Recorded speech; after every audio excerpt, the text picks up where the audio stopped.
Passo a palavra agora, então, ao doutor Frederico Araújo Turola, antes, porém, agradecendo a presença do deputado Eduardo Cury, do Igor Timo e também, mais uma vez, do deputado Eduardo Costa.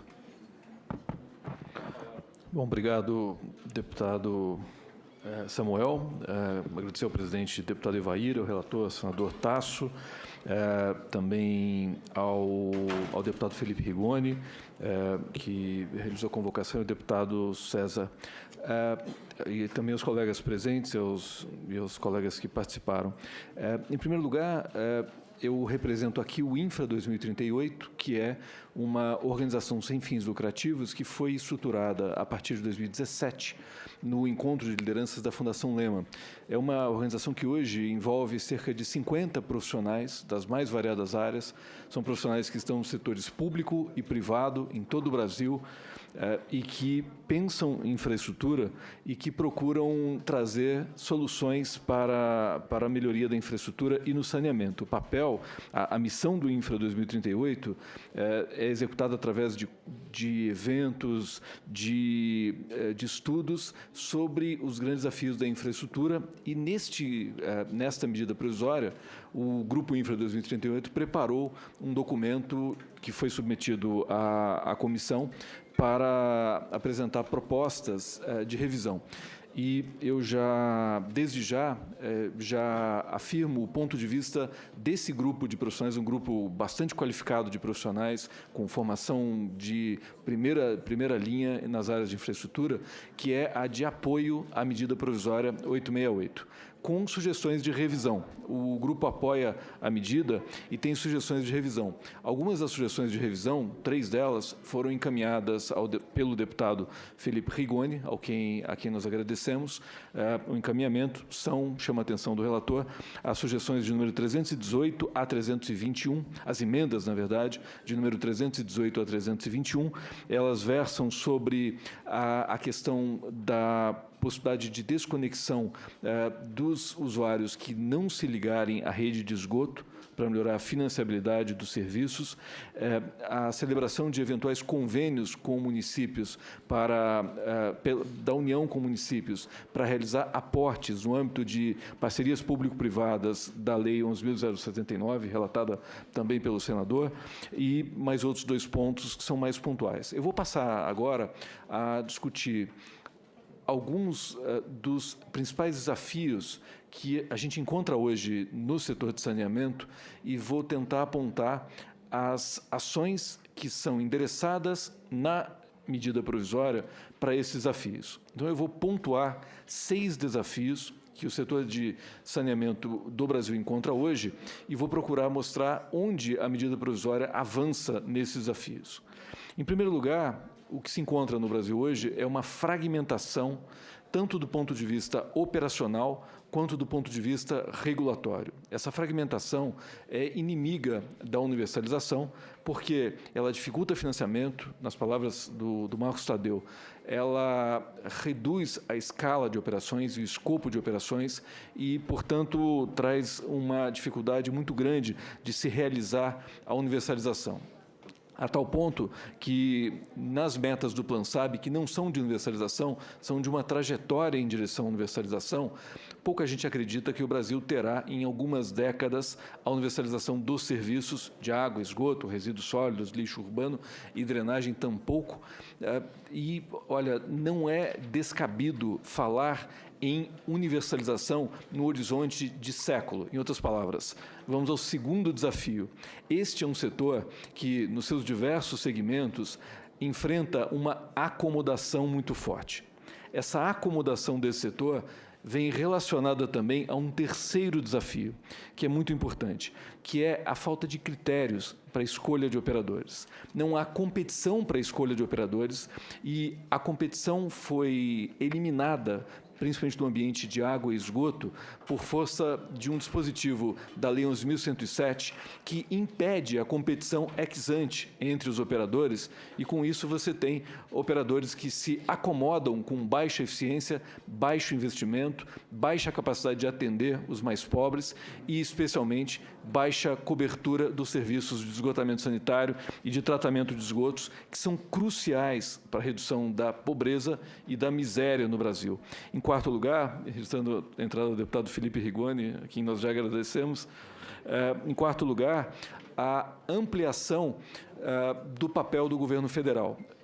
Em vários serviços públicos, o governo federal conseguiu liderar a transformação da cobertura, do acesso e redução da pobreza, aumento da eficiência e produtividade. Por que não saneamento?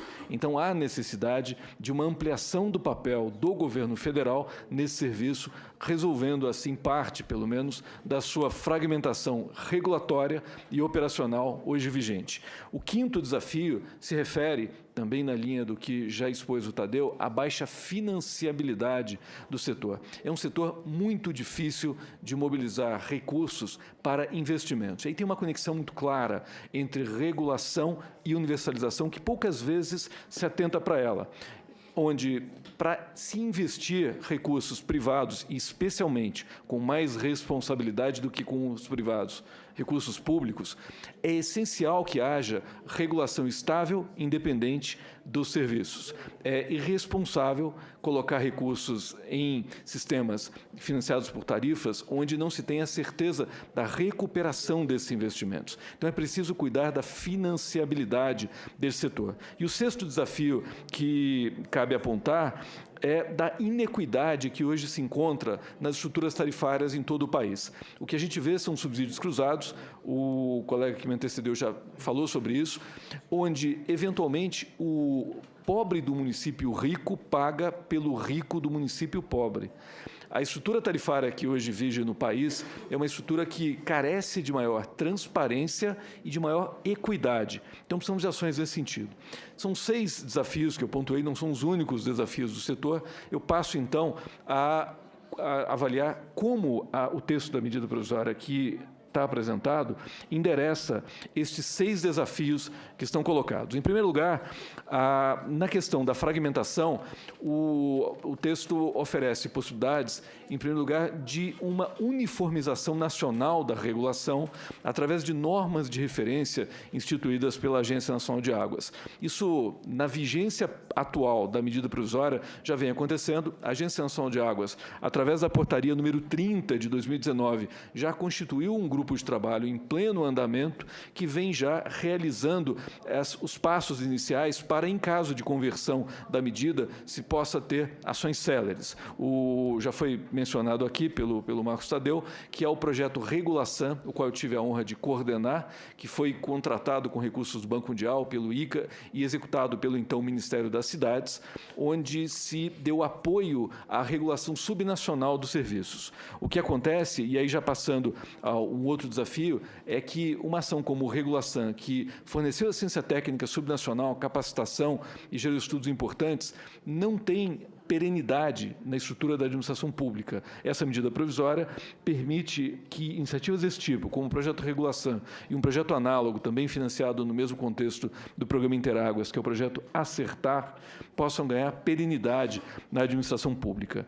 Quanto à questão da acomodação que se vê no setor hoje, nada acontece, tudo parado, e as metas de universalização são a cada ano desmentidas, a ponto de a gente pensar em século para universalizar esses serviços.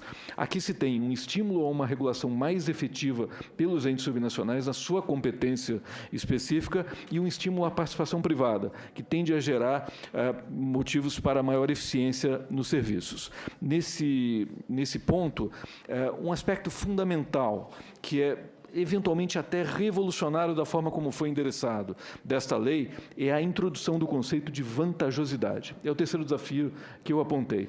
Hoje, a seleção dos operadores é feita por critérios políticos, com uma vantagem muito forte a um tipo de operador, que é a companhia estadual dentro do convênio interfederativo.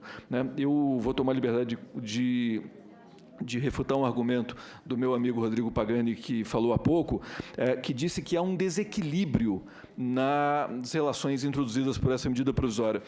Eu diria que, muito pelo contrário, o conceito de vantajosidade observa justamente o ponto de vista do interesse público.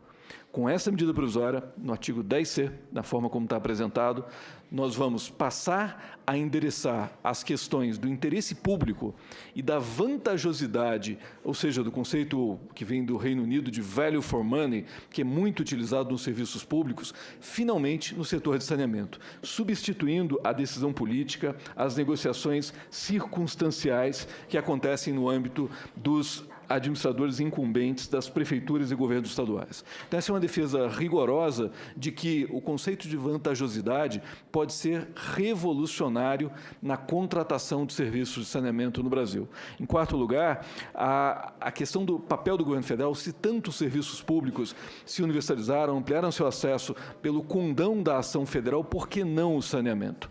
Respeitando as questões federativas envolvidas, aqui se tem 3 linhas de ação. Primeiro, as normas de referência da ANA, que trazem, se não uma obrigação legal de seguir, que não é o caso, mas sim uma referência nacional para que isso aconteça. Essa referência nacional vai ser implantada através do spending power, como já disse o colega, mas também pela persuasão moral de que haverá uma etiqueta nacional para se regular serviços de saneamento de forma adequada. Os riscos que o Rodrigo Pagani comentou sobre essa iniciativa nem de longe se comparam aos benefícios de se ter uma uniformização nacional dessas regras. Além disso, ponto ainda não levantado, a criação do Conselho Interministerial de Saneamento Básico para integrar as ações da União e torná-las mais coordenadas dessa área.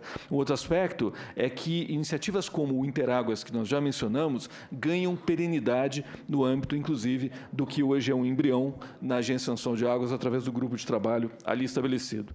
Em quinto lugar, o desafio da baixa financiabilidade é endereçado de várias formas nessa medida provisória, mas certamente a regulação mais segura, através das normas de referência da ANA, é um caminho efetivo para que se estabeleçam protocolos de regulação que gerem maior capacidade de financiamento dos serviços. Nós estamos falando aí de um avanço que pode nos ganhar décadas em relação ao horizonte que talvez seja hoje de século para a universalização dos serviços. Estamos falando da mobilização de capitais já disponíveis que não investem em saneamento por falta de segurança para isso. E esses capitais podem nos trazer dezenas de bilhões de reais para investimentos em saneamento nos próximos anos, em favor principalmente dos não conectados, que são tipicamente de pior situação socioeconômica. Estamos falando, portanto, de algo muito importante para a situação socioeconômica do país. E, finalmente, para concluir, temos também a questão da inequidade que hoje é introduzida nas estruturas tarifárias, e nessa inequidade a medida provisória traz como linha de ação a possibilidade de que a Agência Nacional de Águas, no seu papel de criador de normas de regulação, trabalhe a estrutura tarifária e questões tarifárias de forma técnica, como indicativos, como normas de referência para os entes subnacionais. Não há a possibilidade, isso já foi inclusive afirmado pela Agência Nacional de Águas aqui nesta comissão, de que a ANA defina tarifas. Não há a possibilidade de que a ANA defina procedimentos tarifários, mas sim de que indique as normas de referência que podem trazer muita segurança para mais investimentos e, quem sabe, para a redução das inequidades que hoje a estrutura tarifária dos serviços apresenta. E a outra linha é criar fundos que podem ampliar o papel dos estados, que são um ente privilegiado nesse processo. Eu agradeço o convite e muito obrigado.